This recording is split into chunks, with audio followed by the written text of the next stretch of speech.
Nigel Farage and the Reform Party have just been called out. Let me explain. So this call out comes from this man. This is Nick Thomas Symonds. Nick Thomas Symonds is the Labour Minister for EU Relations. Let's just say he had a lot to say about reform. He's recently done a speech, and in this speech, he said that Nigel Farage would take Britain back if reform ripped up the government's reset deal with the EU. Mr. Thomas Symonds has literally accused Nigel Farage of wanting British businesses to fail. In this major speech, he said that businesses trading with Europe would face more red tape, mountains of paperwork, and a huge bureaucratic burden if Farage went ahead with his threat to scrap the agreement. In the past 24 hours, Labour and Reform have just been going at it on Twitter. Labour tweeted, "Reform wants Britain to fail, Labour will make sure we succeed." Reform replied, "We don't want Britain to fail, but Labour have failed Britain." Those be fighting words, I'll tell you what. Politics is getting juicy right now.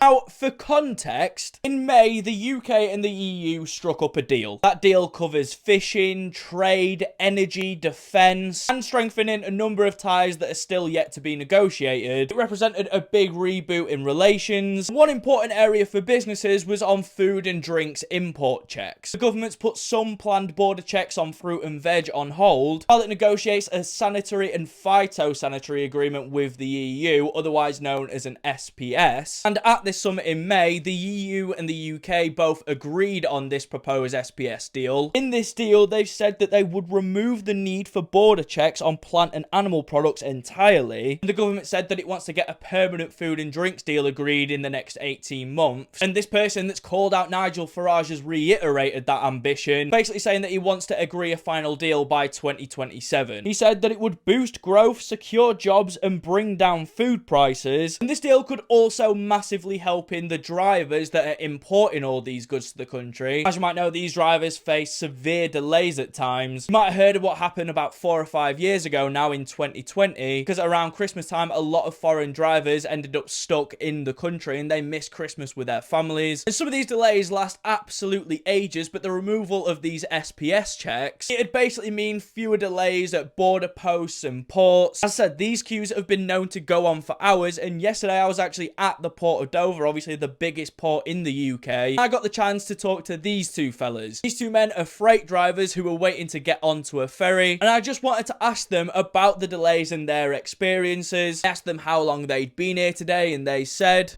just over 2 hours.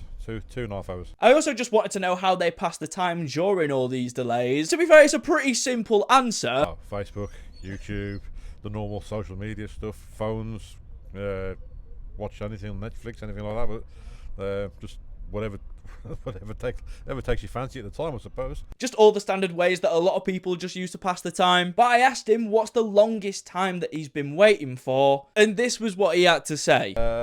Well, inside and outside combined, I'm talking like 4 hours. One of our drivers was actually sat on the M20 for 17 hours. Wow. One day.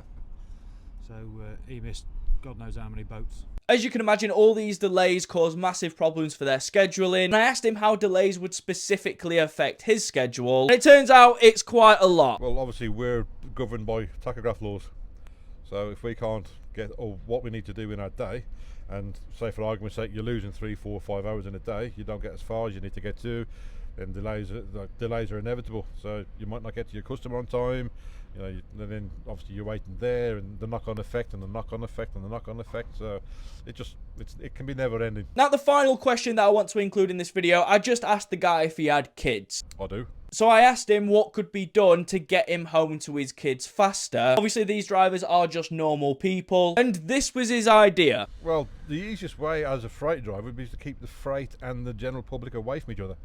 I don't know how they would do that, whether they could open Ramsgate Port again or Folkestone Port or whatever, and have just the freight going through one, and just have a specific port just for freight. But hopefully this SPS deal could help with that as well. But anyway, that's going to be it for today's video, so let me know in the comments what you think about this whole Nigel Farage attack from the Labour Party. And I just want to say a massive thank you to everybody at the Port of Dover for having me down yesterday. People with me on the day were a massive help with literally anything that I needed. I've never actually been to another port before, but it's very clear how hard the people at the Port of Dover work. So hopefully this SPS deal can also help ports in the UK as well. Make sure to like and subscribe, and I'll catch you guys in the next one.